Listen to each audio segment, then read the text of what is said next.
Haryana orbital rail corridor के अधिकृत जमीन का मुआवजा बढ़ाने के लिए चल रहे भूमि और जल युद्ध किसान आंदोलन का आज 14वां दिन है। आज भारी संख्या में महिलाएं धरना स्थल पर पहुंची। महिलाओं का कहना है कि सरकार उन्हें मुआवजा बेहद कम दिया है, इसलिए मजबूरी में धरना देने के लिए घर बार छोड़कर यहां आई हैं। और जब तक सरकार उनकी मांगे पूरी नहीं करती, तब तक ये धरना ऐसे ही जारी रखेंगी। महिलाओं ने सरकार से उन्हें 10 करोड़ रुपए प्रति एकड़ के हिसाब से मुआवजा देने की मांग की है। केएमपी एक्सप्रेसवे पर मंडोटी टोल प्लाजा के पास चल रहा यह धरना किसान नेता रमेश दलाल की अगुवाई में चल रहा है। रमेश दलाल ने सरकार से 10 करोड़ रुपए के प्रति एकड़ के हिसाब से मुआवजा देने की मांग की है। इतना ही नहीं, उन्होंने सरकार से 108 हिंदी भाषी गांव हरियाणा में सम्मिलित किए जाने और एसवाईएल का हरियाणा के हिस्से का पानी जल्द देने की मांग की है। साथ ही हरियाणा का अपना अलग हाईकोर्ट बनाने चौधरी चरण सिंह, चौधरी देवीलाल, गायक मेहर सिंह जाट, सर छोटू राम को भारत रत्न देने की भी मांग जारी है। किसान नेता रमेश दलाल का कहना है कि जब तक उनकी सभी मांगे पूरी नहीं हो जाती, तब तक ये आंदोलन जारी रहेगा। सरकार को झुकाने के लिए चाहे उन्हें केएमपी एक्सप्रेसवे पर जाम करना पड़े, रेल रोकनी पड़े या फिर एयरपोर्ट जाम करना पड़े, किसान बिल्कुल पीछे नहीं हटेंगे। वहीं धरना स्थल पर पहुंची महिलाओं का कहना है इनके पास अब जमीन बेहद कम बची है। घर में जवान बच्चे बेरोजगार बैठे हैं। ऐसे में इतने कम मुआवजे में उनका गुजर बसर कैसे होगा? सरकार को उनका मुआवजा बढ़ाना ही होगा, नहीं तो वे आंदोलन जारी रखेंगे, चाहे उन्हें चूल्हा चौका छोड़कर हमेशा के लिए सड़कों पर ही क्यों ना बैठना पड़े, लेकिन अपना हक लेकर रहेंगे। आपको बता दें कि किसान केएमपी एक्सप्रेसवे के साथ साथ बनने वाले हरियाणा ऑर्बिटल रेल कॉरिडोर के लिए एक्वायर की गई जमीन का मुआवजा कम दिए जाने से नाराज हैं। केएमपी के साथ बनने वाले ऑर्बिटल रेल कॉरिडोर के झज्जर जिले के 17 गांव की 146 हेक्टेयर जमीन का अधिग्रहण किया गया है, जिसके एवज में करीबन 340 करोड़ का मुआवजा पिछले दिनों घोषित किया जा चुका है। किसानों ने मुआवजा बढ़ाने के लिए जल और भूमि युद्ध की शुरुआत की है, लेकिन अब देखना ये होगा कि किसानों की मांग की ओर सरकार कब तक ध्यान देती है। आंदोलन तो सरकार के हाथ में है। जब सरकार हमारे से बात करेगी, हमारी मांग पूरी कर देगी, तो हम क्यों बैठेंगे यहाँ पे? क्या मांग? हमारी मांग है हमें उचित मुआवजा मिले, 10 करोड़ मिले प्रति एकड़, जो रेल कॉरिडोर के लिए जमीन ली जा रही है। बाकी जो 4 किलोमीटर तक है वो जमीन हम अपने खुद बेचेंगे। सरकार हमसे लेकर कंपनी को इतने महंगे दाम में बेचती है, हमें प्लाट नहीं खरीद सकते वहाँ पे। जो मुआवजा सरकार दे रही है आपको कम लग रहा है? बिल्कुल कम लग रहा है। एक किले की कीमत सर्कल रेट 36 के हिसाब से 98 में कुछ का मुआवजा बनाया है, जिसमें हम अपना मकान ही बना सकते हैं। उसमें पोछा मारेंगे, खाएंगे क्या? खेती के लिए जमीन नहीं बचेगी? बिल्कुल नहीं बचेगी। एक किला एक आदमी का आता नहीं होगा, तो जिसके हाथ 2 बीघे जमीन आ वो तो कुछ भी नहीं कर सकता, बच्चों की शादी भी नहीं कर सकता इतने पैसों में।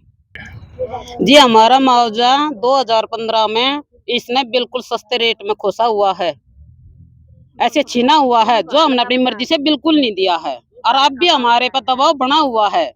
उस मुआवजे से हम कहीं एक खूट भी नहीं ले सकते। हमारे जो कमाने योग्य बेटे हैं, जिनकी रोजगारी होनी चाहिए, वे घर बैठे हैं, और फिर हमारी धरती भी खोस ली। अरे तो अब मोदी जी आप ही बताओ हम क्या खाएं?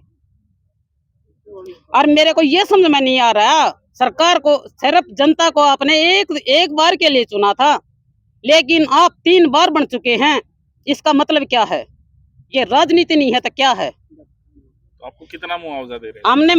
हमें कुछ दे ही नहीं रहे, कुछ दे ही नहीं रहे हमें। मैं यहाँ से मान लो 20 लाख रुपए उठा लूंगी, तो बात पीछे का तो मुआवजा 2 करोड़ में चल रहा है। उस 20 लाख से मैं अपने घर का पेट भरूंगी, अब मैं कुछ खरीदूंगी अपने बच्चों के लिए, उनके आगे जिंदगी जीने के लिए। खेती के लिए जमीन अगर आप नहीं, एक माता मानकोर के लाला बाबा हरिदास थे, जो जनता में अपनी सुख सुविधा फैला गए राम नाम करके। आप एक मानकोर के लाला आप हैं, जो अपने जनता को रोड पे लाकर पटक दिया है और वो खून से लवान कर दिए हैं, लेकिन आत्मा भी धरती पर होती है, समझते हैं आप? हम पिछले 14 दिन से यहाँ पर टोल टैक्स पे धरनारत हैं, और जब तक हमारी मांगे मंजूर नहीं होंगी तब तक ये आंदोलन जारी रहेगा। हमारी प्रमुख मांग है कि जमीन अधिग्रहण का रेट जो ऑर्बिटल में गई है वो 10 करोड़ रुपए प्रति एकड़, एसवाईएल का पानी मिले, 108 हिंदी भाषी गांव पंजाब से मिले। और इसके अतिरिक्त भारत रत्न का अवार्ड हमारे किसान नेता चौधरी चरण सिंह, ताऊ देवीलाल, सर छोटूराम और राष्ट्र कवि जाट मेहर सिंह को मिले। और इसके अतिरिक्त जो मेट्रो रेल है उसका विस्तार बादली, आसोदा, मांडोटी और खरखादवा तक हो। इन बातों के अतिरिक्त एक बहुत महत्वपूर्ण मुद्दा है, वो है हरियाणा हाई कोर्ट का। जब हरियाणा पंजाब अलग हो गए और सबके हाई कोर्ट अपने अलग है, हिमाचल तो बहुत छोटा सा है, वो भी हमारे पंजाब से अलग हुआ, उसका अलग से हाई कोर्ट हरियाणा का नहीं है। और हरियाणा हाई कोर्ट में जो जज नियुक्त होते हैं वकीलों में से, उसमें 90% कब्जा पंजाब का है।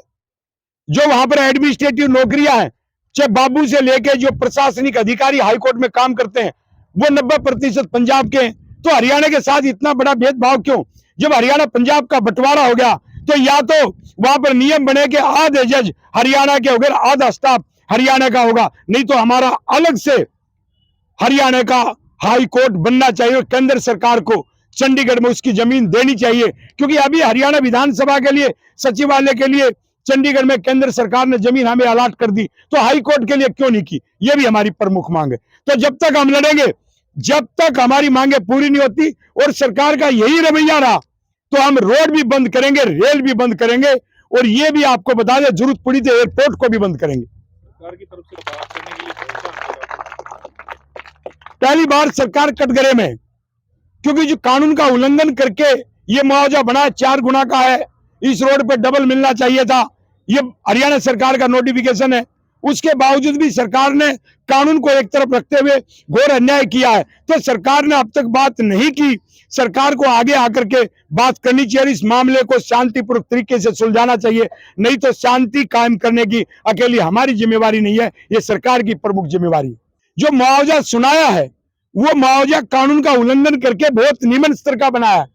इन्होंने 2.5 गुना दिया, 4 गुना का नियम है। जो रोड है केएमपी के 2 एकड़ तक दुगुना बाजार मूल्य देना चाहिए, ये कानून है, उन्होंने दुगुना नहीं दिया है। उन्होंने पुनर्वास के नाम पे जो अवार्ड पास करना था वो पास ही नहीं किया है, जबकि संसद ने कानून बना रखा है। और इन कानूनों का उल्लंघन करने पे 2013 के एक्ट में भी धारा है और धारा 166 भी है कि डिसओबेइंग लॉ, जिसमें कई साल की सजा है। इसलिए डीसी और मुख्य सचिव तक सब कटघरे में आते हैं, उनकी सजा बनती है। तो इसलिए ऐसा अवार्ड बनाया, उस अवार्ड का कोई महत्व नहीं, उसमें संशोधन होना चाहिए।